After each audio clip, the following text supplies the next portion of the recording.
তো এবার আমরা সেই স্টুপস টু কনকারের সামারি নিয়ে কথা বলবো। এর আগের পার্টে আমরা ক্যারেক্টার নিয়ে কথা বলছি, এবার সামারি নিয়ে কথা বলবো। তো সেই স্টুপস টু কনকার, এটা বুঝতে পারতেছো তোমরা, restoration and 18th century poetry and drama. তো আমরা জানি যে restoration period, that means period of decadence, নৈতিক অধপতনের যুগ। এই এজে যতগুলো নাটক কবিতা তোমরা দেখবা, এখানে দেখবা মানুষের নৈতিক অধপতন গুলা একটা নাটকে এক একভাবে দেখানো আছে, যে তাদের মেন্টালিটির যে অবস্থা, সেই অবস্থাগুলার খুব সূক্ষ্ম বিবরণ দেয়া আছে। তো সেই স্টুপস টু কনকারের মধ্যে যে ক্যারেক্টার গুলো আমরা দেখছি, তার মধ্যে মিস্টার অ্যান্ড মিসেস হাটকেসেল। তো তোমাদের বলা হয়েছিল যে এরা গল্পের সেটিং হচ্ছে দুইটা, একটা হচ্ছে লন্ডনে, আর একটা লন্ডন থেকে 60 থেকে 70 কিলোমিটার দূরে একটা রুরাল এরিয়াতে অবস্থিত। তো আমরা এটা ছবির মাধ্যমে একটু দেখব। এটা হচ্ছে লন্ডন, লন্ডন থেকে এই যে রুরাল এরিয়া, এখানে হচ্ছে গল্পের মেইন সেটিং। তো আমাদের যে মোস্ট প্রমিনেন্ট ক্যারেক্টার গুলা, সেটা এই সেটিং এর মধ্যে অবস্থিত বা তারা এখানে বিলং করে। তো গল্প যখন শুরু হচ্ছে অ্যাক্ট 1-এ, তো অ্যাক্ট 1-এ কথাবার্তা হচ্ছে মিস্টার অ্যান্ড মিসেস হাটকেসেলের মধ্যে। তো মিস্টার হাটকেসেল হচ্ছে এমন একজন লোক যে কোনো ভেজাল পছন্দ করে না, কোনো ঝামেলা পছন্দ করে না। তার সবসময় পুরানা জিনিসগুলোর প্রতি আগ্রহ বেশি, মানে ওল্ড জিনিস। শুধুমাত্র তার ওল্ড ওয়াইফ পছন্দ না, আর বাকি সব ওল্ড জিনিস, ওল্ড বাড়িঘর, ওল্ড যে সম্পত্তি আছে, ওল্ড এরিয়া আছে, দ্যাট মিনস রুরাল এরিয়া, সে যে সম্পদের মালিক, তাতে হচ্ছে অনায়াসে সে লন্ডনে বসবাস করতে পারে। কিন্তু সে বাস না করে এই আগের যে পুরানা বাড়ি আছে, সেই পুরানা বাড়িতে বাস করবে, এবং বাড়ির মেরামত পর্যন্ত সে করে না। তো মিসেস হাটকেসেল সবসময় বলে যে আমাদের মতো মানুষদের আসলে এখানে থাকা উচিত না, আমাদের লন্ডনে যেয়ে থাকা উচিত। আর সেই সময় লন্ডনে গিয়ে বসবাস করা খুব একটা গর্বের বিষয়। তো মিসেস হাটকেসেল লোভী টাইপের মানুষ,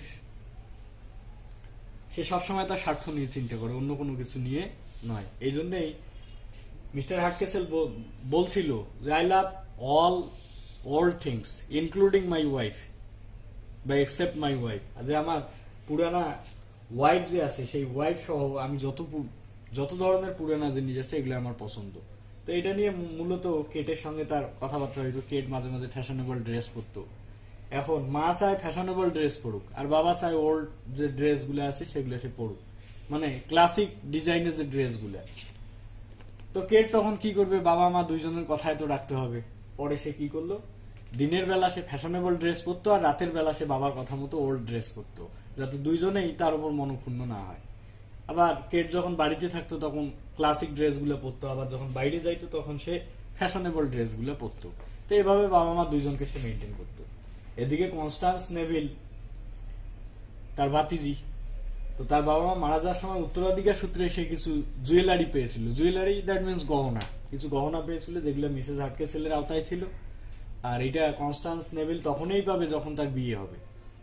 তো মিসেস হাটকেসেলের লোভ ছিল সবসময় যে এই গহনাগুলো কিভাবে তার নিজের মধ্যেই সীমাবদ্ধ রাখা যায়, যেটা নেভিলের আওতায় না যায়। তো এই জন্যই সে এটাকে পার্মানেন্টলি তার কাছে রাখার জন্য তার ছেলে যে ছিল টনি ল্যাম্পকিনের সঙ্গে এই কনস্ট্যান্ট নেভিলের বিয়ে দেওয়ার একটা পরিকল্পনা তার মধ্যে ছিল। যাই হোক, আমরা এভাবে আলোচনা না করে গল্পটা একবারে শুরু থেকে আসি। প্রথম যখন কথা হয় এই যে মিস্টার আর মিসেস হাটকেসেলের মধ্যে, তো মিস্টার আর মিসেস হাটকেসেলের মধ্যে এই বিষয়ে কথা হয় যে তাদের পুরানা জিনিসগুলোকে বাদ দিতে হবে আর নতুন জিনিসগুলোকে নিতে হবে।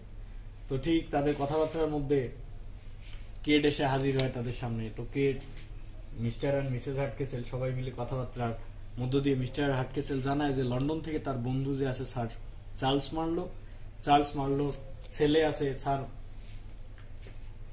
মার্লো, আর কি প্রধান ক্যারেক্টার যেটা আমাদের মেইল ক্যারেক্টার, এই মার্লো আসবে কেটকে দেখতে। তো বন্ধুর মধ্যে আগের থেকে বিয়ের কথাবার্তা পাকাপাকি ছিল কেট এবং মার্লোর। মিস্টার হাটকেসেল আর স্যার চার্লস মার্লো এই দুজনের মধ্যে কথাবার্তা ছিল যে কেট আর মার্লোর বিয়েটা তারা দিবে। তো আজকে এই জানতে পারছে মিস্টার হাটকেসেল যে মার্লো তার এক বন্ধুকে সাথে করে নিয়ে কেটকে দেখতে আসতেছে এই যে লন্ডন থেকে এই রুরাল এরিয়ার মধ্যে। তো এটা যখন জানলো তখন মার্লো সম্পর্কে খুব ভালো ভালো কথাবার্তা বললো মিস্টার হাটকেসেল, যাতে কেটের ফার্স্ট ইমপ্রেশনটা ভালো হয় মার্লোর প্রতি। মানে তার, সে বলল সে হ্যান্ডসাম, সে দেখতে সুন্দর, ওয়েল এডুকেটেড, শিক্ষিত, সে মার্জিত, ভদ্র, তো এই সমস্ত কথাবার্তা বলে কেটকে তার দিকে একটু মনোনিবেশ করানোর চেষ্টা করল। তো যাই হোক, সবাই খুব উৎসুক অবস্থায় ছিল যে লন্ডন থেকে একজন আসবে কেটকে দেখতে। তো এই কথা কোনো ক্রমে টনিও শুনতে পাইল। তো যাই হোক, এদিকে আমরা আসি। লন্ডন থেকে মার্লো আর হেস্টিংস কেটের বাড়ির উদ্দেশ্যে রওনা দিছে। দ্যাট মিনস লন্ডন থেকে দূরে যে রুরাল এরিয়া আছে এটার উদ্দেশ্যে রওনা দিছে দুই বন্ধু। তা এই রাস্তা আস্তে আস্তে প্রতিমধ্যে একটা ইনের মধ্যে সে অবস্থান করেছিল তারা দুইজন। এই ইনের মধ্যে টনিও ছিল ওখানে। তো যাই হোক, এই শহুরে ছেলেদের প্রশংসা যখন তার বাবার মুখ থেকে শুনলো, টনি একটু জ্বলতেছিল যে আসলে শহুরে ছেলেরাই কি ভালো, আমরা কি ভালো না। তো টনি এই ইনের মধ্যে যখন ছিল তখন দেখলো দুইজন অন্য গেট আপের মানুষ এই ইনের মধ্যে প্রবেশ করলো, এবং ইনের মধ্যে প্রবেশ করে সবার কাছে জিজ্ঞেস করলো যে মিস্টার হাটকেসেলের বাসা কোথায়। তখন টনির আর বুঝতে বাকি রইল না যে এরা দুইজন সেই দুইজন লোক যারা লন্ডন থেকে কেটকে দেখার জন্য তাদের বাড়িতে আসতেছিল। তো টনি এখানে একটা ট্রিক প্লে করলো, মানে সে চালাকি করলো, তাদেরকে বোকা বানানোর একটা চেষ্টা করলো। এবং টনি বললো যে হ্যাঁ, আমি মিস্টার হাটকেসেলের বাড়ি আপনাদেরকে নিয়ে যাব। তো মোটামুটি সেই সময়টা একটু রাত হয়ে গেছে।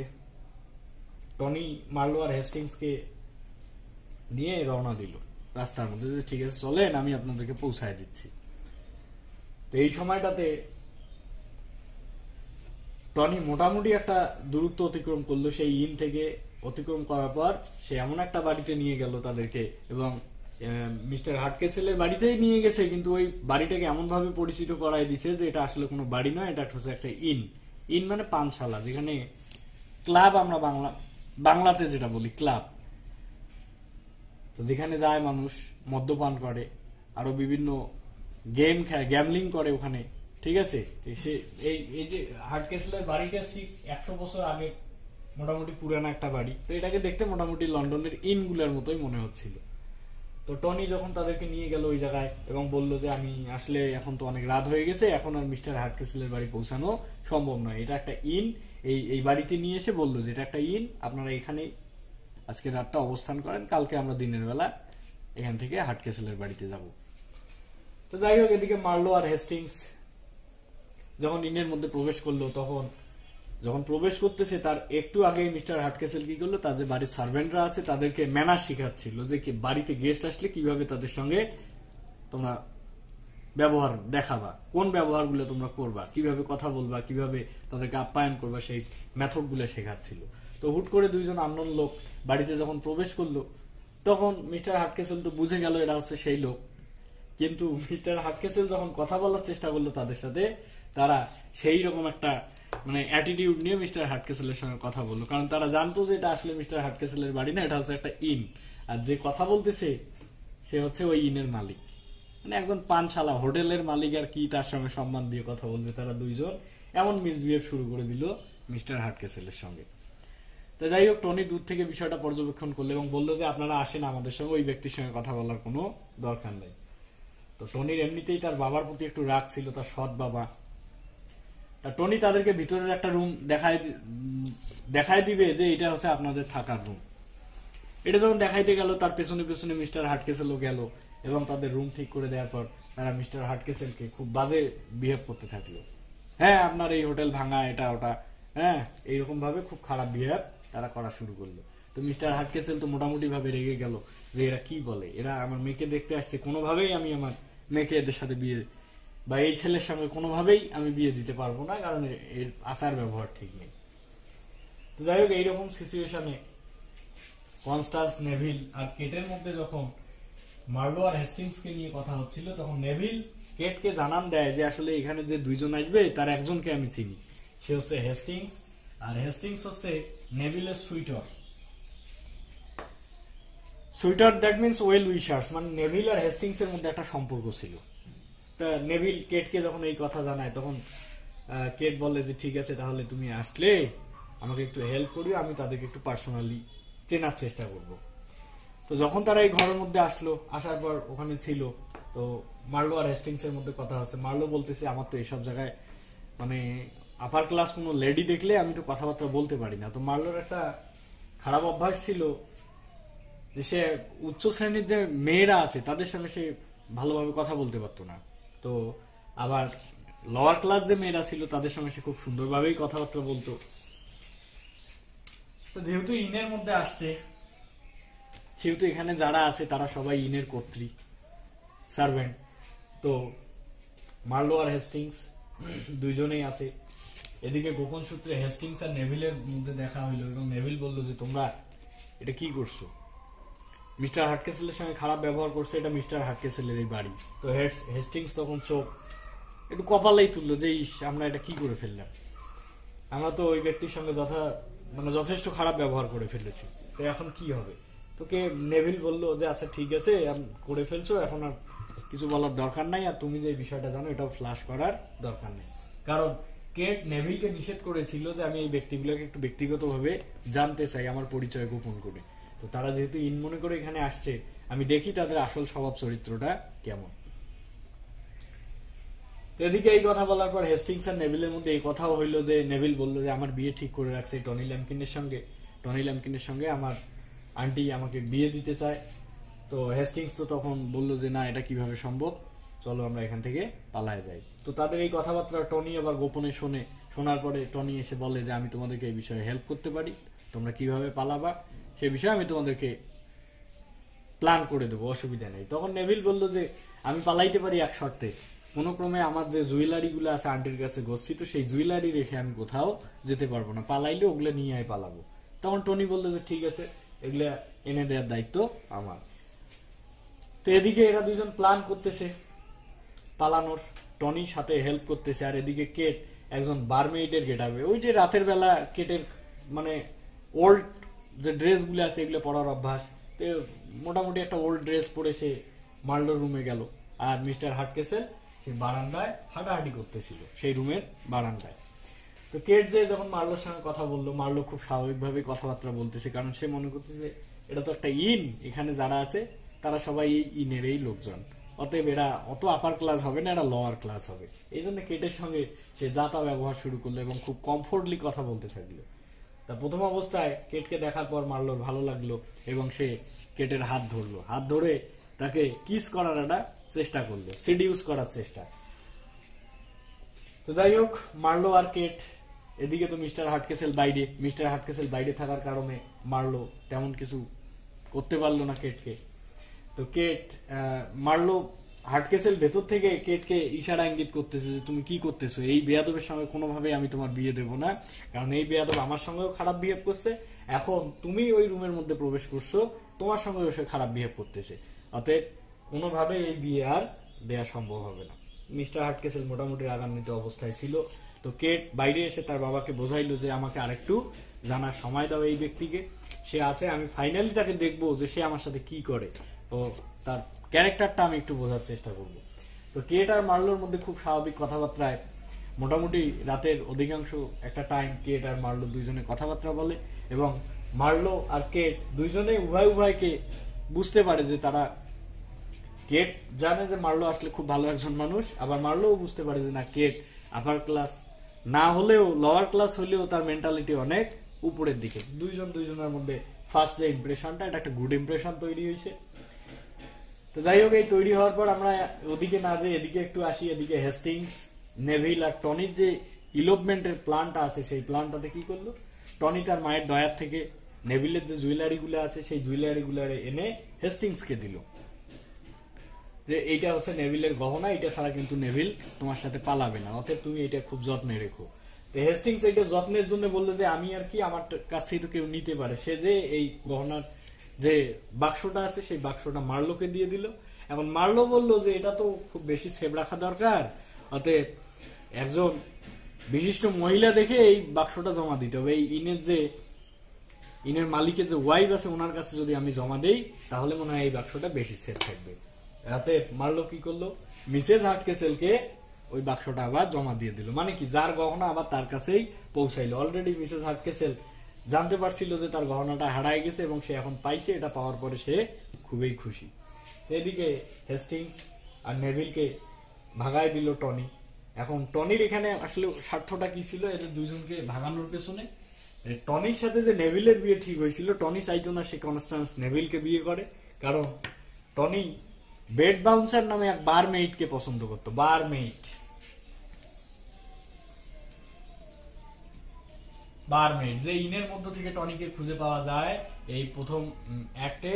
তো এই ইনে একটা মেয়ে ছিল, সেই মেয়ে বারমেইড, ওর নাম ছিল বেড বাউন্সার। এই বেড বাউন্সারের সঙ্গে টনির একটা মনের আদান প্রদান হয়, মানে কি তাদের মধ্যে একটা সম্পর্ক তৈরি হয়, এবং টনি চাইতো যে সবসময় সে যদি বিয়ে করতে হয় তাহলে এই বেড বাউন্সারকেই সে বিয়ে করবে। তো যাই হোক, টনি বিয়ে করতে পারতেছে না, তার কারণটা কি? কারণ টনি পার মান্থ $1500 পাবে যদি সে 21 বছর বয়সের পূর্ণতা লাভ করে। তার আগের বাবার যে সম্পত্তি ছিল সেই সম্পত্তির একটা অংশ টনি পাবে পার ইয়ার $1500। তো 21 বছর পূর্ণ হইলেই সে পাবে, তার আগে সে পাবে না। তো টনি এই 21 বছর বয়স পূর্ণ হওয়া পর্যন্ত যে কোনো ভাবে তার বিয়েটা আটকাইতে চাচ্ছে। পরে যখন পার ইয়ারে $1500 পাবে তখন না হয় সে বেড বাউন্সারকে বিয়ে করবে, বা ওই বারমেইডকে। এই জন্যই টনি এই প্ল্যানটা করে নেভিলকে ভাগায় দিতে যাচ্ছে, যাতে তার বিয়ে নেভিলের সঙ্গে দিতে না পারে। তো যাই হোক, শেষমেশ হেস্টিংস আর মার্লো দুইজনের মধ্যে এত প্রতিজ্ঞা করেছিল যে মার্লো যাতে হেস্টিংসকে ছেড়ে না যায়, আর হেস্টিংস যাতে মার্লোকে ছেড়ে না যায়। তো অলরেডি নেভিল আর হেস্টিংস দুইজনে পালায়ে গেল যখন, তখন মার্লো তো একা হয়ে গেল। তার কথাবার্তা চলতেছিল কেটের সঙ্গে। মিস্টার হাটকেসেলও একটা গুড ইমপ্রেশন দেখে বুঝলো যে তারা একে অপরকে পছন্দ করছে। তো যাই হোক, মোটামুটি এই পর্যায়ে মিসেস হাটকেসেল খুব রাগান্বিত অবস্থায় আছে, কারণ তার কানে এতক্ষণ খবর চলে এসছে যে তার ভাস্তি যে নেভিল আছে সেই নেভিল হেস্টিংস এর সঙ্গে পালিয়ে গেছে। এখন তার প্ল্যান ছিল যে নেভিলের সঙ্গে টনির বিয়ে দিবে, এখন তো আর সেই প্ল্যান হচ্ছে না। তো যাই হোক, মানে তার জুয়েলারি গুলা হাত ছাড়া হতে যাচ্ছে। তো এইরকম একটা অবস্থায় মিসেস হাটকেসেল টনিকে বললো যে টনি তুই আমাকে একটু হেল্প কর, আমি এদেরকে খুঁজে বের করবো, এদেরকে খুঁজে বের করে একটা উচিত শাস্তি দেবো।